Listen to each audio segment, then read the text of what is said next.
जय हिंद दोस्तों। आज हम बात करने वाले हैं एसएससी जीडी भर्ती के डॉक्यूमेंट वेरिफिकेशन के बारे में। तो आप लोगों को पता होगा कि डॉक्यूमेंट वेरिफिकेशन जो होता है उसमें मतलब जितने भी आपके मतलब एजुकेशन सर्टिफिकेट हैं, उसके बाद आपके जो कास्ट डोमिसाइल ये सारी चीज़ें हैं, तो ये सारी चीज़ों का वेरिफिकेशन किया जाता है। तो आप लोग को ये पता होगा कि आपका जो डॉक्यूमेंट वेरिफिकेशन होता है वो मेडिकल के साथ साथ ही होता है, यानी कि फिजिकल में कोई भी डॉक्यूमेंट वेरिफिकेशन नहीं होता है, वो जो होता है वो मेडिकल के साथ साथ ही होता है। और उसमें बहुत सारे डॉक्यूमेंट मांगे जाते हैं और कोई भी मतलब एक या दो डॉक्यूमेंट कम होने पे आपको सीधा वहाँ से बाहर कर दिया जाता है। तो आज की जो ये वीडियो होने वाली है बहुत ही मतलब इम्पोर्टेंट होने वाली है आप लोग के लिए, तो इसे ध्यान से देखें और आप अपना डॉक्यूमेंट को कैरी कर लें कि आपके मतलब कौन कौन से डॉक्यूमेंट वहाँ पर मांगे जा रहे हैं, ठीक है, ताकि आपको आगे चल के परेशानी की सामना ना करना पड़े, ठीक है। तो बिना देरी के वीडियो को स्टार्ट करते हैं।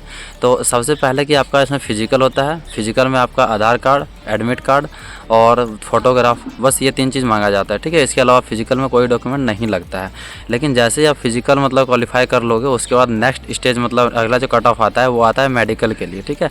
तो उसमें जिसका जिसका भी नाम आता है उसका मतलब PDF में नाम आता है, प्लस उसका मतलब एडमिट कार्ड मतलब जारी किए जाते हैं CRPF की वेबसाइट के, ठीक है। तो आपका जो सबसे पहला डॉक्यूमेंट है, आप लोग मतलब एक लिस्ट बना सकते हैं, मैं बोल रहा हूँ, ठीक है। तो आपका जो सबसे पहला डॉक्यूमेंट है उसमें आपका आ जाएगा वो CRPF की वेबसाइट पर जो एडमिट कार्ड जो अपलोड होगा आपका मेडिकल के लिए, जिसमें आपका मतलब DV का जो मतलब डॉक्यूमेंट वेरिफिकेशन और मेडिकल का जो डेट होगा वो डेट होगा, टाइम होगा, सेंटर होगा, दिया हुआ होगा उसमें हर चीज़, ठीक है। और जो भी इंस्ट्रक्शंस होंगे, दिशा निर्देश, वो सारी चीज़ उसमें आपको देखने को मिलेंगे। तो उसमें मतलब पहला मतलब डॉक्यूमेंट आपका होगा वो एडमिट कार्ड, ठीक है, जो CRPF की वेबसाइट पर आएंगे। तो एडमिट कार्ड हो गया। उसके बाद दूसरा हो गया आपका आधार कार्ड, ठीक है। आधार कार्ड, पैन कार्ड, दोनों में से कोई एक मतलब ID के तौर पे मांगा जाएगा। फिजिकल में अगर आप आधार कार्ड देंगे तो आधार कार्ड चाहिए, या फिर पैन कार्ड देंगे तो पैन कार्ड चाहिए, ठीक है। तो आधार पैन ये दोनों ले लेना है। प्लस में आप वहाँ फ़ोटो आपका लग जाएगा, लगभग 4 या 5 फोटोग्राफ लगते हैं, लेकिन आप 15 से 20 फ़ोटो बनवा के लेके जाइए पासपोर्ट साइज़ का, ठीक है। और डाउट होता लोगों का कि सर मतलब फॉर्म भरते टाइम जो फ़ोटो दिया था वो चाहिए या फिर करंट का चाहिए, तो दोस्तों करंट का भी आप लेके जा सकते हो, ठीक है, उसमें कोई इशू नहीं आएगा। अगर पुराना फ़ोटो मतलब फॉर्म भरते टाइम जो फ़ोटो अपलोड किया था वो वाली फ़ोटो है तो आप वो भी लेके जा सकते हो, मैं वही लेके गया था। तो ये हो गया आपका एडमिट कार्ड हो गया। उसके बाद फ़ोटोग्राफ्स हो गया। उसके बाद आधार कार्ड या पैन कार्ड, ID प्रूफ हो गया आपका। हवा बहुत चलती है यार। उसके बाद फिर हवा दोस्तों बहुत चल रही है, तो आवाज़ अगर वॉइस थोड़ा सा मतलब डिस्टर्ब हो तो आप लोग थोड़ा सा एडजस्ट कर लीजिएगा। उसके बाद आपका आ जाता है कास्ट सर्टिफिकेट, ठीक है। जैसे आप अगर जनरल से हो तो कोई दिक्कत नहीं है, लेकिन आप OBC, EWS, SC, ST अगर इससे बिलोंग करते हैं तो आपको मतलब कास्ट सर्टिफिकेट बनवा के लेके जाना है। अगर आप कास्ट सर्टिफिकेट नहीं देते हैं तो फिर आप वहाँ जनरल कैटेगरी में काउंट कर लिए जाएंगे, ठीक है। तो कास्ट सर्टिफिकेट जो भी है वो बहुत ही ज़रूरी है आपको लेके जाना। और जैसे मतलब ST वगैरह, SC ST का जो होता है, जो मतलब रिलैक्सेशन वगैरह लिए होते हैं, जैसे मतलब हाइट या चेस्ट में रिलैक्सेशन लिए होते हैं, तो उसके लिए वहाँ दोबारा से मतलब कास्ट सर्टिफिकेट मांग के देखा जाता है, ठीक है। तो ये ले लेंगे आप। उसके बाद फिर आपका आ जाता है आवासीय, यानी कि जिसको निवास कहते हैं, डोमिसाइल, ठीक है। तो दोस्तों इसमें फेक डोमिसाइल से कोई भी काम मत करना, नहीं तो बाहर होना पड़ जाए, क्योंकि यहाँ से मतलब यहाँ जहाँ मैं ट्रेनिंग कर रहा हूँ यहाँ से भी 2 लड़के बाहर हो गए फेक डोमिसाइल। वो थे एक्चुअल में बिहार के और उन्होंने आसाम का लगा रखा था, क्योंकि आसाम का कट ऑफ कम जाता है। तो फाइनल में यहाँ पे आके 3 महीना ट्रेनिंग किया, उसके बाद मतलब उसे बाहर कर दिया, टर्मिनेट कर दिया गया यहाँ से। तो फेक के चक्कर में नहीं पड़ना है, जो जेन्युइन है बस जेन्युइन है, ठीक है। उसके बाद आपका जो आवासीय डोमिसाइल जो हो गया, डोमिसाइल आप जो लेके जाओगे, डोमिसाइल आपका सेंट्रल लेवल का चाहिए, ठीक है। मतलब ऐसा होता है, एक होता है मतलब CO जो इशू करते हैं ब्लॉक से, तहसीलदार, ठीक है, तो वो आपका नहीं चलेगा। उसके अलावा में आपका वो चाहिए, क्या कहते हैं, SDM या फिर SDO से आपका इशू वो होना चाहिए। तो वो आपके आवासीय वो हो गया, डोमिसाइल वो हो गया।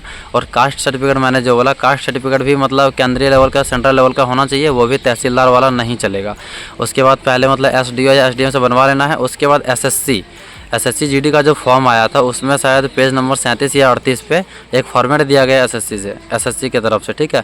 तो वो वाली फॉर्मेट आप प्रिंट करवा के, SC का अलग है, ST का अलग है, OBC का अलग है, EWS का अलग है, उसको प्रिंट करवा के उस पर आपको मतलब पहले अंचल अधिकारी जो होता है, उसके बाद तहसीलदार जिसे कहते हैं आप लोग, उसके बाद फिर दूसरा हो गया आपका अनुमंडल अधिकारी, ठीक है, SDM SDO।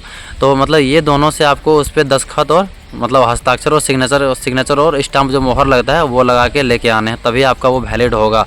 अगर आप ऐसा करके नहीं आते, जैसे आप SC ST OBC से हैं, अगर ऐसा करके नहीं आते हैं तो आपको जनरल में काउंट कर लिया जाएगा, और जनरल का कट ऑफ जितना जाएगा तो फिर आपको जनरल से फाइट करना पड़ेगा। तो ये हो गया आपका।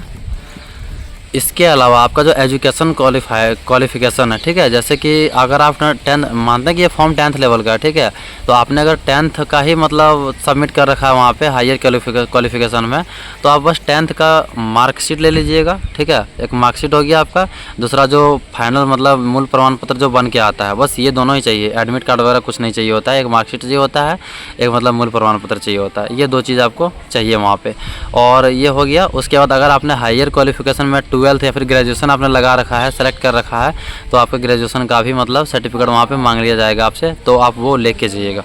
और इसके अलावा आता है एक आपका मतलब कैरेक्टर सर्टिफिकेट, ठीक है। कैरेक्टर सर्टिफिकेट जो होता है वो मतलब आपका जो नियरेस्ट जो पुलिस स्टेशन है, ठीक है, तो वहाँ से आपका इशू होता है, तो वहाँ से आपको कैरेक्टर सर्टिफिकेट बनवा के लेके जाने हैं, ठीक है। ऑनलाइन कर दीजिएगा तो ऑनलाइन करके भी बन जाएगा। और ये सारी चीज़ें मतलब अभी से आप करने में लग जाओ, डॉक्यूमेंट रेडी करने में, ताकि आगे चलते चलते आप मतलब सारे डॉक्यूमेंट तैयार कर सको, ठीक है, अच्छी तरीके से।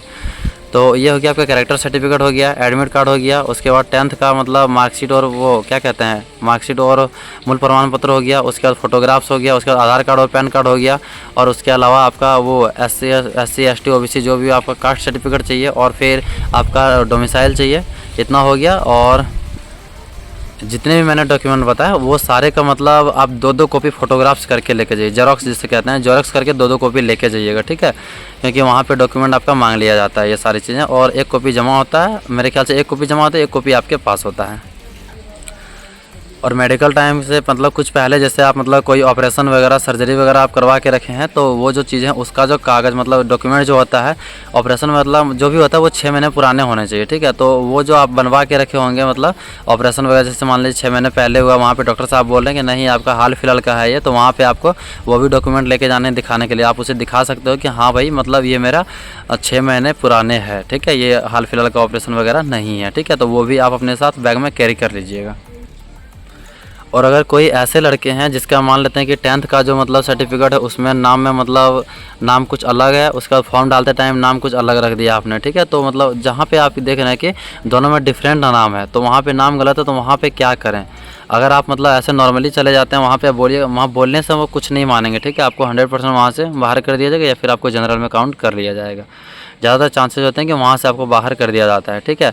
तो उसके लिए अगर 1-2 स्पेलिंग अगर माइनर मतलब छोटी छोटी गलतियाँ हो रखी है ना उसमें, 1-2 स्पेलिंग मतलब आगे पीछे हो रखा है, तो उसमें आप क्या करें मतलब कोर्ट से जो होता है एफिडेविट बनवा लें, ठीक है। एफिडेविट बनवा लें कि हाँ मतलब मेरा ऐसा नाम था, फॉर्म डालते टाइम साइबर वाले ऐसे ऐसे मतलब थोड़ा बहुत त्रुटि हो गई, मतलब मिस्टेक कर दिए थे उसमें, इस वजह से मेरा नाम में थोड़ा सा डिफरेंट है। तो ये आप एफिडेविट बनवा के 100% लेके जाइए, वहाँ पर सबमिट कीजिएगा तो वो मान जाएंगे फिर।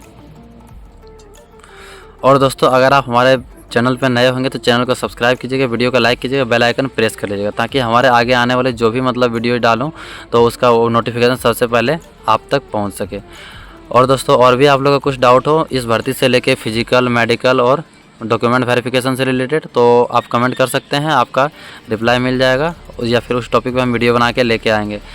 और मतलब यहाँ पे आपको दिख रहा होगा, जैसे आपको कोई डाउट हो तो यहाँ पे दिख रहा होगा कि मतलब इंस्टाग्राम का आईडी दिख रहा होगा, टेलीग्राम चैनल दिख रहा होगा, तो यहाँ से आप उसे ज्वाइन कर लीजिए, ताकि और वहाँ से आप अगर चाहे तो हमसे पर्सनली चैट कर सकते हैं, बात कर सकते हैं हमसे इंस्टा पे या फिर टेलीग्राम पे, तो जुड़ जाएँ टेलीग्राम में, इंस्टा पे।